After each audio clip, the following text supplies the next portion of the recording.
Okay. Okay.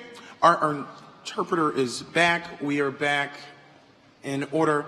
And so now at this point in our agenda, we're going to welcome back to the podium the Executive Director for the White House Initiative on Black Americans, Executive Director Alexis Holmes. Good afternoon again. Very quickly, as we were chatting about, well, not chatting about, as we were discussing the importance of youth voice, we have a youth leader here. And so I would like to very quickly introduce you. Sorry. That's okay. I'd like to more slowly introduce you. Yes. Yes. So we will pause momentarily, and then we will bring Lourdes Robinson to the stage, and she is our DC Youth Mayor, and she is going to say a few words, and she will then introduce Secretary Cardona, and we will continue on with our evening. Thank you.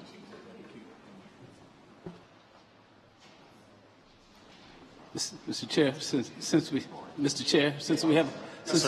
have a little break, there's so much resources in this room, new contacts. Will we be able to get everyone's phone number, address, email address right now?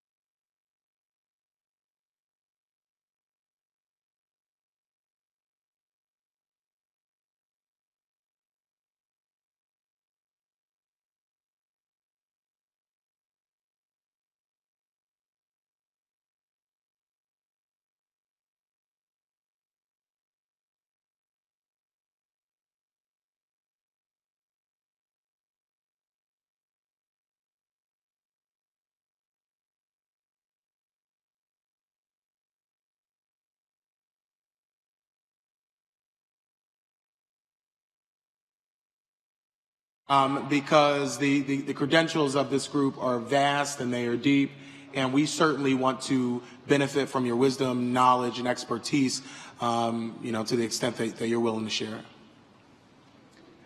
Because we do have some time, are there any other sort of housekeeping questions? Okay. Well, we're just still holding. Talk to your neighbor, and we'll be back very soon.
Okay, everybody, we are back. So as was previously mentioned, we are now going to hear from the DC Youth Mayor, Mayor Lourdes Robinson.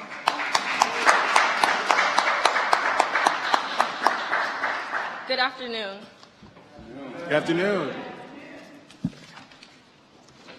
My name is Lourdes Robinson, and I serve as District of Columbia's Youth Mayor. Yeah. From elementary school, I knew attending college was my goal. My parents ingrained in me the importance of education. Sentences started with, be the best in school to get into a good college, or college prepares you for a good career. College was not an option for my four parents. as they were blue-collared workers. For several Black families, the only way to pass generational wealth was to purchase a house and leave it for the next generation to build upon. Understanding this history and being a senior in high school, I continuously ponder about my future. As I submit college applications, the discussion of paying for college begins. In conversing with my family about college, daily living expenses limited the savings available to pay for the education that could transform the next generation. College tuition has outstripped my family's modest income. However, this is true for many Black families. Students eager to attend university or develop trade skills are unable to or subjected to student loans, causing financial burdens in hopes of furthering their education and/or workforce skills. This commission on advancing educational equity, excellence, and economic opportunity for Black Americans can make this possible for this fifth-generation African American and others to generate family wealth without the burden of excessive student loans. Instead, we can reinvest in our communities because education isn't just what's in the books or the classrooms. It's the financial literacy, it's parent involvement, and the community. Thank you.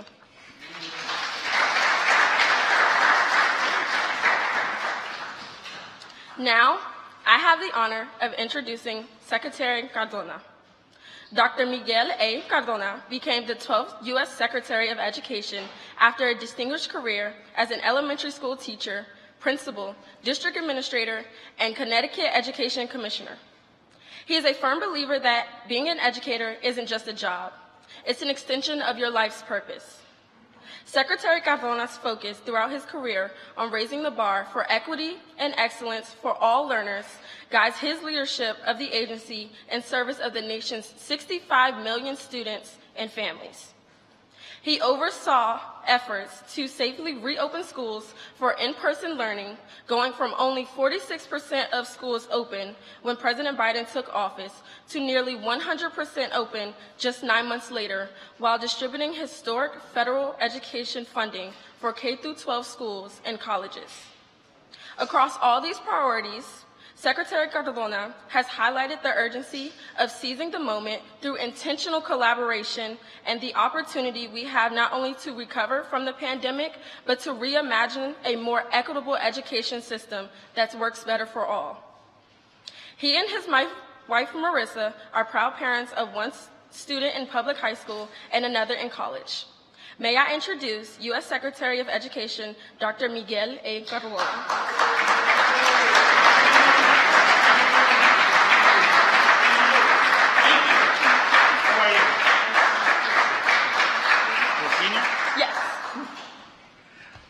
How we doing?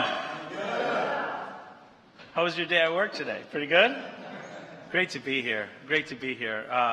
Let's give it up for our DC Youth Mayor, Lourdes Robinson. What an impressive young leader. She's a senior in high school. Can you imagine? Pretty soon we'll see you on the ballot for DC Mayor, I'm sure. Really, really happy to be with you all today. I want to just thank you for your commitment to this important shared work that we have together. Looking around the room, I see some faces that I know, leaders I'm proud to call friends, and others who I hope to get to know better in the upcoming year. I want to congratulate you on this prestigious appointment. The Department of Education is the proud home of the White House Initiative on Advancing Educational Equity, Excellence, and Economic Opportunity for Black Americans. I love that title. I love that title. I want to acknowledge and ask you to help me give it up for the Executive Director, Alexis Holmes, and her team.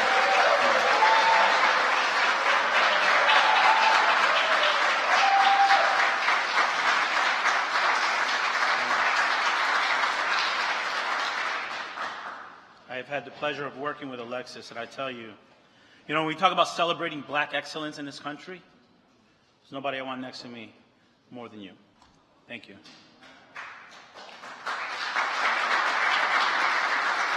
As Secretary of Education, I'm honored to serve as chair of this initiative. I'm also deeply honored to work with President Biden and Vice President Harris, two leaders who understand that representation matters. Look around this room. You're here because you embody excellence. You embody leadership. You embody innovation.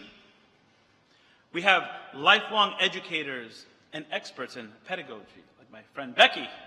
Good to see you, Becky. We have groundbreaking leaders in philanthropy and business.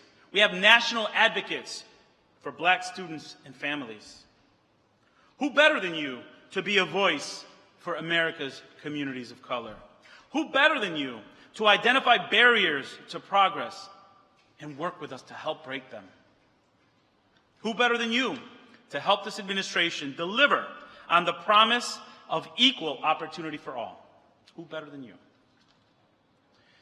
The work of this commission comes at a critical moment for both our Black and brown students and our educational system at large.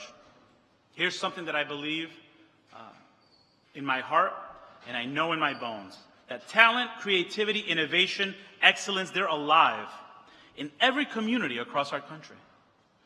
And yet, access to educational opportunity remains far too tied to race, place, and income. The inequities are real and felt in so many ways. Inadequate resources, low expectations, the school-to-prison pipeline, segregation as stubbornly persistent in our schools as it is in housing and infrastructure. It's kind of like sort of like an educational redlining. And what we're seeing is that things once done in the shade are now being done in the sunlight across our country. You're here because you believe, as I do, that the status quo cannot stand. That we must be unapologetic in our efforts to combat injustice. Our country is more diverse than ever. The world is more competitive than ever. And nurturing 100% of our talent matters more than ever. If overcoming these challenges weren't hard enough, we have forces working against us. I don't have to tell you that. We've got politicians, opportunists, demagogues out there banning books, whitewashing our history, demonizing students who are different, stoking fear and turning people against public education, the great equalizer. We're seeing racist attitudes and policies being embedded in our laws and institutions under, oftentimes, the thin veil of so-called race blindness, meeting injustice and inequity with ignorance and gaslighting. We even see it in our Supreme Court decisions, like the rulings striking down affirmative action and overturning President Biden's debt relief plan. Let me remind you, folks, this plan would have had 42% of our Black borrowers have their debt go down to zero, but it was turned down. It was intentionally aiming at addressing the racial wealth gaps that we have in our country. All this is happening while Black students already face higher obstacles to higher education, as we heard from Lourdes a little while ago. And when white families have 8 times the wealth of Black families in this country. We cannot sit on the sidelines. We need to raise the bar for our students. Our nation's future depends on it. At the Department of Education, we've made historic investments, from the American Rescue Plan's $130 billion in support for public schools to the Bipartisan Safer Communities Act's unprecedented $2 billion of investment in positive school climates and student mental health services. We're working to help states and schools raise the bar for academic excellence, improving learning conditions by revolutionizing student mental health and recruiting and empowering more educators of colors. It's easier to be what you can see in our schools. We, under this administration, launched the first ever grant for Grow Your Own programs aimed at making sure our schools are as beautifully diverse as our students. That's under President Biden and Vice President Harris's watch. And we are preparing students for success in our global world with multilingual learning and reimagined pathways to college and career. Thanks to President Biden's bold investments in renewable energy, infrastructure, semiconductors, and more, there are so many opportunities that await our students if we can summon the collective will to prepare them. That's why we're expanding access to cutting-edge career technical education programs and investing in career-connected learning that give our students more options, not less. We're also revolutionizing how college is financed in this country. We've forgiven, in the 2.5 years, we've forgiven $127 billion in debt for nearly 3.6 million borrowers, and we have no intention of slowing down.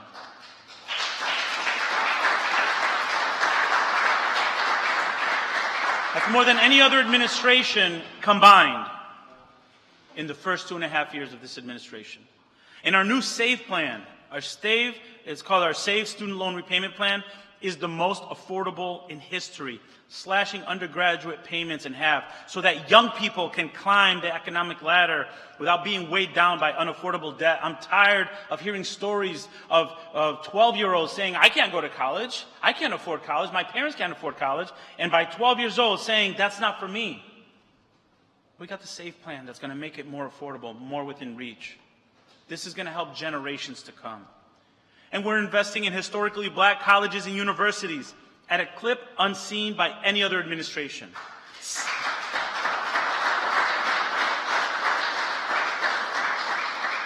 To date, we've provided over $7 billion for our historically black colleges and universities.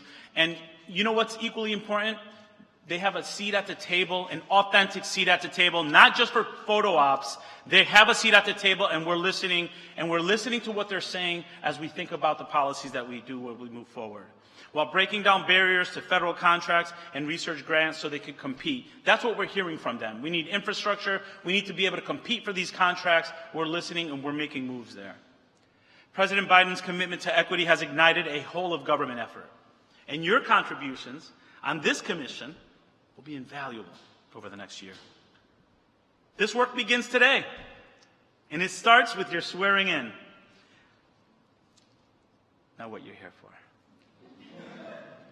Beyond her historic role as the nation's first black woman vice president, Kamala Harris is someone who understands that representation matters, that underserved communities will remain underserved until they have a voice, that people must have a seat at the table if we're going to achieve lasting change. I've been fortunate to have the opportunity to travel with the Vice President to some college campuses on the Fight for Our Freedom college tour. Let me tell you, she gets it, and she understands the power of student voice. And she wants to make sure that myself and other cabinet members are pushed to reach the potential of our country. So I am immensely proud to serve as Secretary of Education in the Biden-Harris administration and to chair the White House initiative on advancing educational equity, excellence, and economic opportunity for Black Americans. And with that, it is my great honor to introduce our Vice President, Kamala Harris.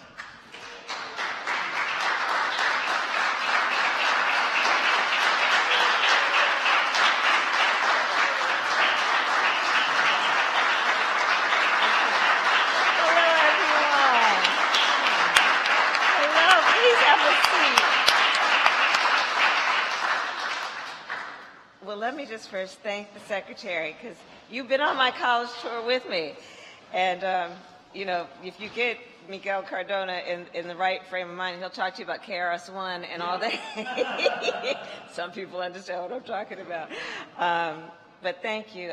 In front of all the leaders here, I do want to recognize you for the heart and soul and hard work and brilliance that you put into this so very important position of being Secretary of Education. He really does walk his talk in every way, both in terms of what he does in the country, but also the conversations that we have, be it in the Oval Office or in the halls of this building. So can we please applaud and thank the Secretary of Education.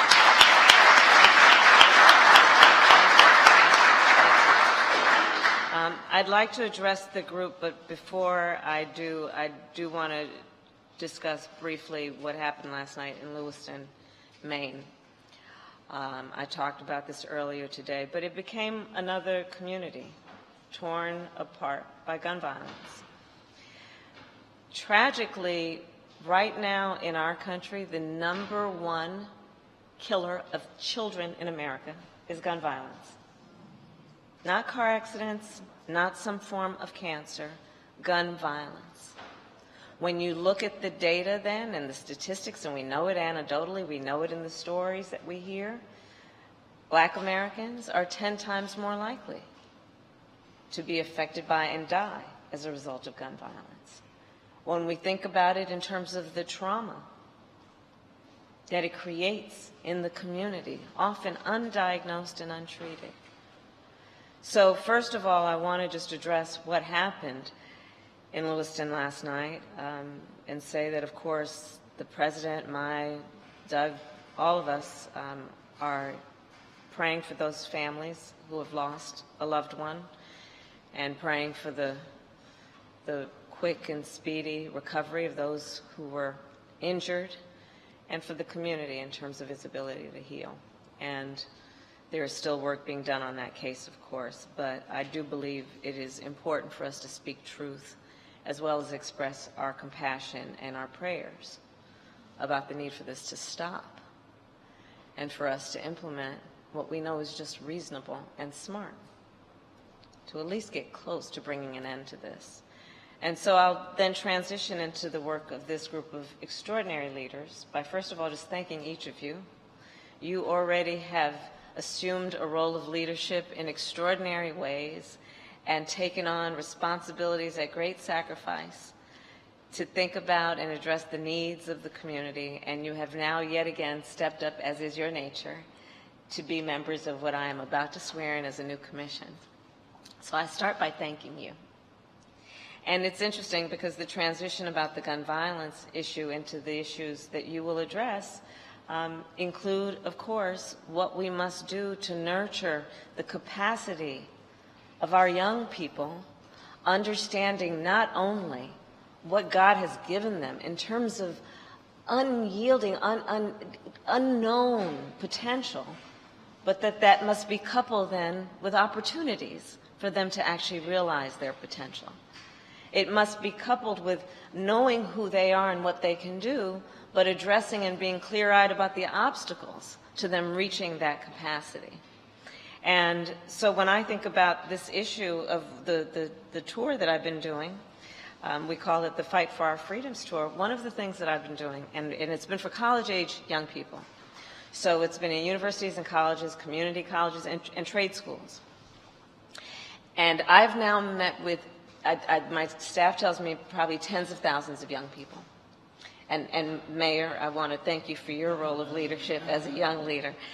And I will almost every time ask the young leaders who show up, by the tens of thousands they have, please raise your hand if at any time between kindergarten and 12th grade you had to endure an active shooter drill.